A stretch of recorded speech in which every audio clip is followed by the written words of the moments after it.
అందరికీ నమస్కారం. ఈరోజు వక్ఫ్ బోర్డ్ చైర్మన్గా కంప్లీట్ బోర్డ్ సభ్యులందరూ ఈరోజు నన్ను ఎన్నుకోవడం జరిగింది. మరి గత కొన్నాళ్లుగా కొన్ని సంవత్సరాలుగా బోర్డు లేని పరిస్థితి ఆంధ్రప్రదేశ్కి. సో ఎట్టకేళ్ళకి కొన్ని లీగల్ ఎంటాంగిల్మెంట్స్ ఉన్నా దాన్ని అన్ని గవర్నమెంట్ దానికి కావాల్సిన విధంగా మార్పులు చేర్పులు చేసి జీవోస్ ఇష్యూ చేయడం జరిగింది. మరి అందులో 10 మంది సభ్యులుగా గవర్నమెంట్ నామినేట్ చేయడం జరిగింది. అందులో యాక్చువల్గా ఇదేంటంటే రీకాన్స్టిట్యూషన్ ఆఫ్ ది బోర్డ్, అంటే గత బోర్డులో ఉండే 2 ఎలక్టెడ్ మెంబర్స్ని అట్నే కంటిన్యూ చేస్తూ ఎక్స్ట్రా మెంబర్స్ని ఇప్పుడు వేయడం జరిగింది. ఈ బోర్డులో నిసార్ అహ్మద్ మన ఎమ్మెల్యే గారు, గుంటూరు వెస్ట్ ఎమ్మెల్యే గారు ఉన్నారు.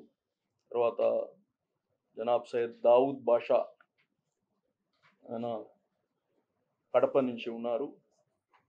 షేక్ అక్రమ్ సాహెబ్ వీరు మంగళగిరి నుంచి ఉన్నారు.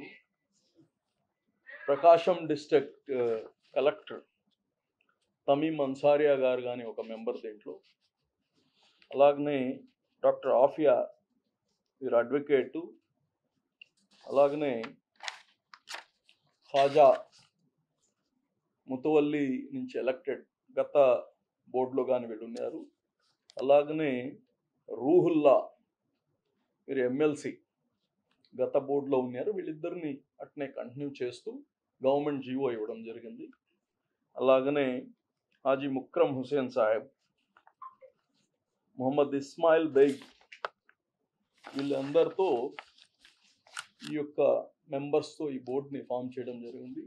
అందరూ యునానిమస్గా నన్ను ఎలక్ట్ చేయడం నాకు ఎంతో సంతోషంగా ఉంది. వాళ్ళందరికీ ధన్యవాదాలు తెలియజేస్తున్నాను.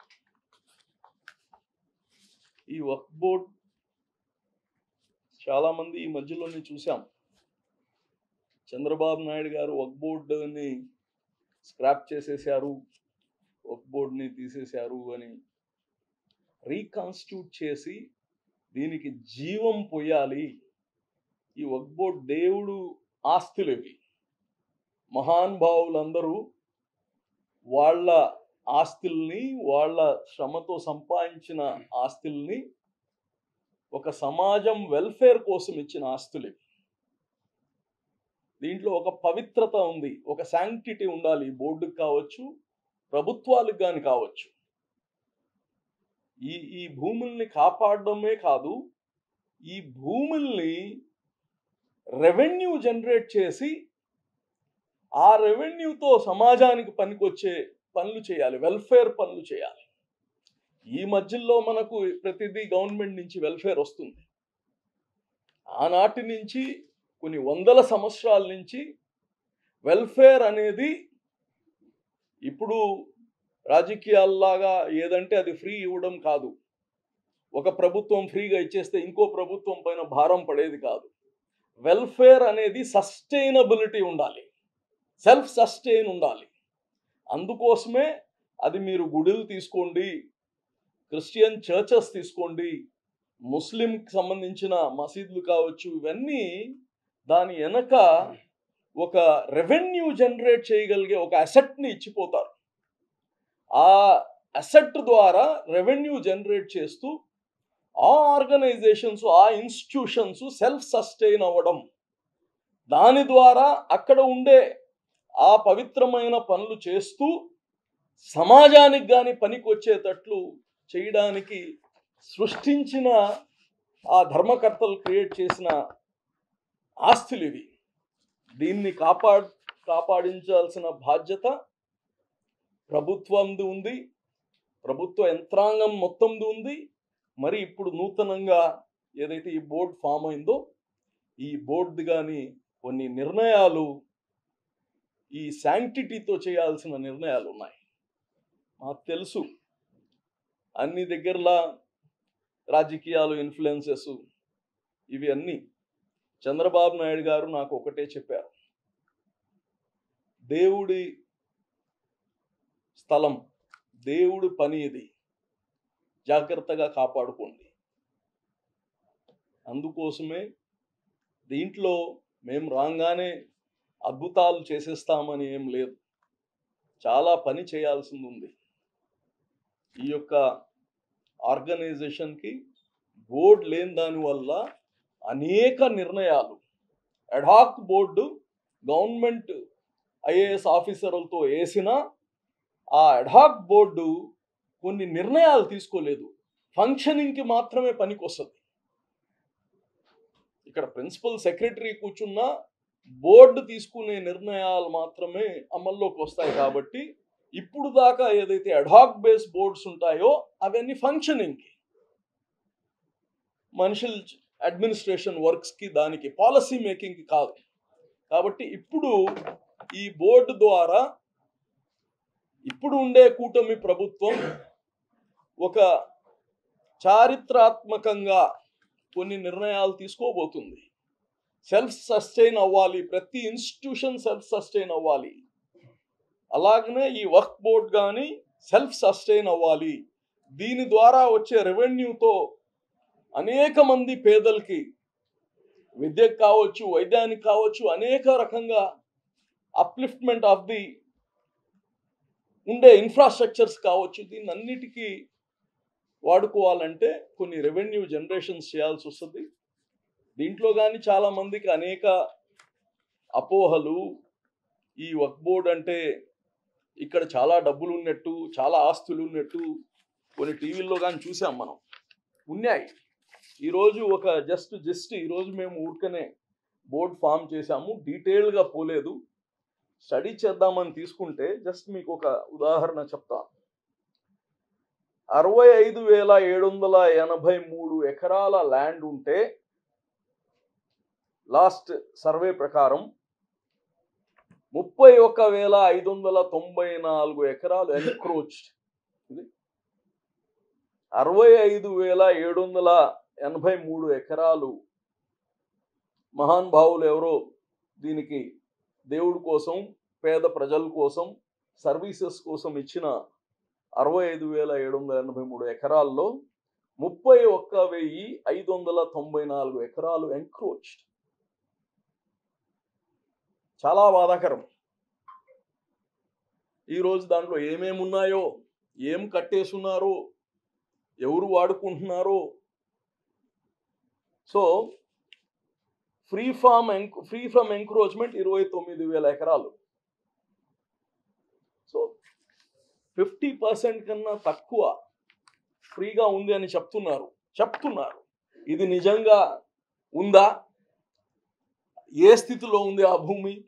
అది కానీ ఇప్పుడే ఒక జనరల్ కొన్ని డిస్కషన్లో దానిపైన అన్ని భూములు ఏదైతే ఇక్కడ చూపిస్తున్నారో అవి అన్నిటినీ జియో ట్యాగింగ్ చేసి డిజిటలైజ్ చేయండి అని చెప్తున్నాం. ఇది కట్టలు పుస్తకాలు పెట్టుకునేది, కట్టలు కాగితాలు, ఆ పురాతన రోజులు పోయాయి. ఈరోజు అంతా ఫింగర్ టిప్స్ పైన కావాలి, డేటా ఫింగర్ టిప్స్ పైన ఉండాలి. చరిత్రని కానీ మనం ఇంత పెద్ద పుస్తకాలు తెస్తే ఎవరు చదువులేము. ఈరోజు డిజిటలైజ్ చేయాల్సి ఉంది ప్రతి డాక్యుమెంట్ ఇక్కడ. సో గతంలో చేసి కానీ ఆపేస్తున్నారంట. సో ఇవన్నీ దీనికి though it is an autonomous body, still government యొక్క సహాయ సహకారాలు అవసరం. అంటే దీనికి ఒక బోర్డు, ఒక బాడీ ఉంటే రిప్రజెంట్ చేసి ముఖ్యమంత్రి గారి దగ్గరికి ఈ యొక్క డిపార్ట్మెంట్ ఒక మినిస్టర్ గారితో కూర్చొని ఈ సమస్యలు ఉన్నాయి, దీనివల్ల ఈ సాల్వ్ అవుతాయి, దీనివల్ల సమాజానికి ఇది మేలు, దీనివల్ల ఇంత రెవెన్యూ జనరేట్ అవుతుందని చెప్పగలిగే ఒక బోర్డు ఉంటే ఈ యొక్క వక్ఫ్ బోర్డ్కి మేలు జరుగుతుంది. ఇప్పుడు ఈ యొక్క బోర్డు ఫామ్ అయిన దానికి అనేక ఇష్యూస్ మీరు అందరు కానీ చూస్తుండొచ్చు. రిట్స్ పైన రిట్స్, ఎవరు వేస్తున్నారు, ఎందుకు వేస్తున్నారు, వాళ్ళకి ఏం లాభం భగవంతుడికి తెలుసు. బట్ ఏది ఏమున్నా we have form this board. అందరూ నన్ను యునానిమస్గా ఎలక్ట్ చేయడం నాకు ఎంతో సంతోషంగా ఉంది. బట్ ఈ బాధ్యత ఒక బాధ్యత ఇది. ఇది ఏదో పొలిటికల్, మేమందరం రాజకీయాల నుంచి కొంతమంది వచ్చినా ఇది రాజకీయపరంది కాదు. ఇది దైవంతో కూడిన విషయం కాబట్టి బోర్డు అందరికి కానీ నేను చెప్పింది ఒకటే, శాంక్టిటీ ఉండాలి. ఒక దేవుడు కార్యం చేసేటప్పుడు ఉండాల్సిన ఆ భయము భక్తి రెండుతో ఈ పని చేయాలని అందరికి చెప్పాను. దీంట్లో ఐఏఎస్ ఆఫీసర్ ఉన్నారు, కలెక్టర్ ప్రకాశం, వాళ్ళ దగ్గర నుంచి ఆమె సర్వీసెస్ కానీ తీసుకుంటాము. ఎమ్మెల్యేస్ ఉన్నారు, ఎమ్మెల్సీస్ ఉన్నారు, మిగతా స్కాలర్స్ ఉన్నారు. వాళ్ళందరినీ వాళ్ళ యొక్క ఆలోచనలన్నీ తీసుకొని, ముఖ్యంగా ఈ కూటమి ప్రభుత్వం చంద్రబాబు నాయుడు గారు కావచ్చు, లోకేష్ గారు కావచ్చు, మన పవన్ కళ్యాణ్ గారు కావచ్చు, వాళ్ళు చాలా డెడికేటెడ్గా ఉన్నారు. ఈ యొక్క సమాజానికి మీకుండే ఆస్తుల్ని మీరు జాగ్రత్తగా కాపాడుకొని, ప్రభుత్వం నుంచి ఎటువంటి సహాయం సహకారాలు కావాలన్నా మేము రెడీగా ఉన్నాము. దీన్ని మంచి పేరు తేండి, దీనివల్ల ప్రజలకు మేలయ్యేది చేయండి అని అనేక సార్లు చెప్పారు. తప్పకుండా ఈ ప్రభుత్వం యొక్క సహకారంతో, ఈ బోర్డు యొక్క సహకారంతో, ఈ యొక్క వక్ఫ్ బోర్డుని అందరూ మేధావులు అందరి యొక్క సహాయ సహకారాలతో, సలహాలతో ముందుకు తీసుకెళ్తామని తెలియజేస్తున్నాం. సార్ ఇందులో చిన్న విషయం ఏంటంటే, ఏదైతే ల్యాండ్ కబ్జా గురైందని చెప్పేసి అంటా ఉన్నారు కదా, maximum of Waqf board land Telugu Desam పార్టీకి సంబంధించిన నాయకుల చేతిలో కబ్జా గురైందని చెప్పేసి చెబుతా ఉన్నారు. సో దాన్ని వెలికి తీసే ప్రక్రియ ఎలా ప్రారంభించబోతా ఉన్నారు? ఇంకో విషయం ఏంటంటే, వక్ఫ్ బోర్డ్ అంటేనే చాలా అవినీతిలో కూరుకుపోయింది, గత 5 సంవత్సరాలుగా వింటానే ఉన్నాము. సో ఇందులో వక్ఫ్ బోర్డులో కొంతమంది అవినీతి అధికారులు ఎవరైతే ఉన్నారో అధికారులు చాలా శాతం అవినీతి అధికారులు ఉన్నారు. సో గత ప్రభుత్వానికి సంబంధించిన వారికి బాగా కోఆపరేట్ చేస్తా ఉన్నారు. దీన్ని ఎలా ప్రక్షాళన చేయబోతాం? నేను ఒక పార్టీని లేదా ఒక సంస్థని అవినీతి అని చెప్పను. వ్యక్తులు అవినీతి ఉండొచ్చు. ప్రతి దగ్గర బ్లాక్ షీప్స్ ఆర్ దేర్. రాజకీయ నాయకులు దుర్మార్గులు ఉన్నారు, ఓకే, ఆఫీసర్స్ దుర్మార్గులు ఉన్నారు, మంచి రాజకీయ నాయకులు ఉన్నారు, తమ ఆస్తులు అన్ని పోగొట్టుకొని ప్రజల కోసం చేసే రాజకీయ నాయకులు ఉన్నారు, సమయం ఇచ్చే రాజకీయ నాయకులు ఉన్నారు, ఆఫీసర్స్ పని చేసే వాళ్ళు ఉన్నారు, మీడియా చాలా మంది మంచి వాళ్ళు ఉన్నారు, చాలా మంది బ్లాక్ మెయిలర్స్ ఉన్నారు. We can't paste everyone with the same paint with the same brush. వక్ఫ్ బోర్డ్లో ఈ అన్నీ జరిగాయి కాబట్టి తప్పకుండా there are so many loopholes. Manpower తప్పితం వల్ల, మ్యాన్ పవర్ లేకపోతే సిస్టమ్ లేదా, దీన్ని అన్ని ప్రక్షాళన తప్పకుండా చేస్తాం. మీలాగా అడిగేవాళ్ళు మీలాగా ఏమైనా అడిగినప్పుడు కొద్దిగా డేటాతో పాటు ఇస్తే 100% ప్రక్షాళన చేస్తాం. ఆ పార్టీ ఈ పార్టీ అని లేదు. ఇది దేవుని ఆస్తి, ఇది దేవుని వస్తువు, దేవునికి సర్వీస్ ఇది. కాబట్టి అన్లైక్ అదేదో కాంట్రాక్ట్ ఇచ్చాము, రోడ్ వేసుకోండి, కాలువ తవ్వుకోండి అనేది కాదు. ఇది శాంక్టిటీ ఉంది, ఇది దేవుడిది. ఇది కాబట్టి ఏ పార్టీ వాళ్ళు ఉన్నా దీంట్లో ఉపేక్షించేది లేదు. ఇదే చంద్రబాబు నాయుడు గారు అని చెప్పి పంపించారు నాకు. గవర్నమెంట్ మారినప్పుడు అంతకుముందు ఉన్న సభ్యులు రాజీనామా చేయడం మొదలుగానేది అలాగే వస్తుంది. ఇప్పుడు పాత నెంబర్లతోనే కొత్త బోర్డు ఎలా వస్తుంది, దీన్ని ఎలా ఎదుర్కొంటారు? సో ఇక్కడ రీకాన్స్టిట్యూషన్ ఆఫ్ ది బోర్డు, ఇది న్యూ బోర్డు కాదు. మీకు అర్థమవుతుందా? ఒక బోర్డుకి ఎలక్టెడ్ మెంబర్స్ ఉన్నారు, నామినేటెడ్ మెంబర్స్ ఉన్నారు. జనరల్ ట్రెడిషనల్ ఏంటంటే ఈ నామినేటెడ్ మెంబర్స్ ఆ గవర్నమెంట్ పెడుతుంది కాబట్టి ఆ గవర్నమెంట్ పూర్తి అయిపోతే ఆ నామినేటెడ్ మెంబర్స్ జనరల్గా వెళ్ళిపోతారు. అయితే ఈ బోర్డ్ని రీకాన్స్టిట్యూట్ చేశాం కాబట్టి ఎలక్టెడ్ మెంబర్స్ 2 ఉన్నారు కాబట్టి ఆ ఎలక్టెడ్ మెంబర్స్ని అట్నే కంటిన్యూ చేశాం. సో బ్యాలెన్స్ నామినేటెడ్, ఈ ప్రభుత్వం నామినేటెడ్ ఎవరెవరు దీనికి వాళ్ళకి శక్తి సామర్థ్యాలు ఉన్నాయో, తెలివితేటలు ఉన్నాయో, లేదా ఇంటలెక్చువల్ వాళ్ళకు ఉండే వాళ్ళని పెట్టింది. అది గవర్నమెంట్ నిర్ణయం. అది సో దానికి కంటెస్ట్ చేసి రిట్లు వేసిన వాళ్ళు ఉన్నారు. దానికి judge will take, court judiciary దాని వాళ్ళకి తీసుకుంటుంది దాని డైరెక్షన్. గత దశాబ్ద కాలం నుండి 5 to 9 మెంబర్స్ వక్ఫ్ బోర్డు మొత్తం, స్టేట్ వక్ఫ్ బోర్డు మొత్తం వాళ్ళ కబంధ హస్తాల్లోనే ఉంది. గత చైర్మన్ కానివ్వండి, ఆ పై చైర్మన్ కానివ్వండి, ఎవరు వాళ్ళకి అబద్ధ హస్తాలను ఒప్పుకొని విడిపించలేకపోయింది. వాళ్ళ పార్టీతో ఎవరితో సంబంధం లేదు. సో ఈ చైర్మన్ గారైనా వారికి అబద్ధ హస్తాల నుండి ఒప్పుకొని కాపాడగలుగుతారు. I hope. నువ్వు చెప్తుంటే అంటే ఇక్కడ మామూలుగా మనుషుల దగ్గర జోబీలు కొట్టేసే వాళ్ళని ఈజీగా పట్టుకున్నాం మేము. మనుషులతో దగ్గర దేవుడి దగ్గర దొంగతనం చేసే వాళ్ళని కొద్దిగా స్పెషలైజ్గా చూడాలి. ఇది మనుషుల దగ్గర దొంగతనం చేసే వాళ్ళని పట్టుకుంటాం. సో అదే చెప్తున్నా, దానికి స్పెషల్ ఏముందో చూసి వాళ్ళని పట్టుకుంటాం, ఎవరిని వదిలేది ఉండదు.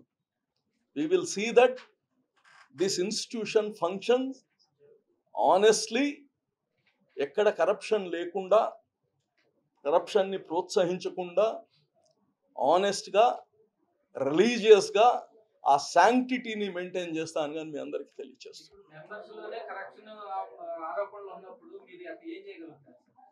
ఆరోపణ ఉండింది, ఇంక నుంచి జరగదు మా దగ్గర నుంచి. ఉంటే ఐ మీన్ దానికి అఫ్ కోర్స్ వితౌట్ ఎనీ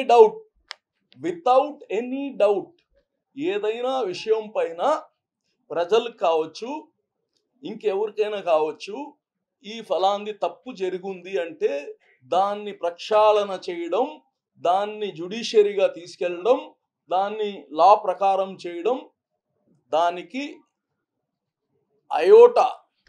ఒక్క అయోటా ఆఫ్ డౌట్ కానీ మీరు పెట్టుకోవాల్సిన అవసరంలా పారామౌంట్ ఇంపార్టెన్స్ ఇస్తాం. దాంట్లో ఎటువంటి లేదు. అయితే ఊర్కనే గాలి రామన్న లాగా కాకుండా ఇఫ్ యు గివ్ సమ్, దాంతో ఇలాగ జరిగింది అంటే దానిపైన చేస్తాం. మరిన్ని వీడియోస్ కోసం ఛానల్ ని సబ్స్క్రైబ్ చేయండి. లేటెస్ట్ అప్డేట్స్ కోసం వాట్సాప్ ఛానల్ ని ఫాలో అవ్వండి. అండ్ లింక్ డిస్క్రిప్షన్ లో ఉంది.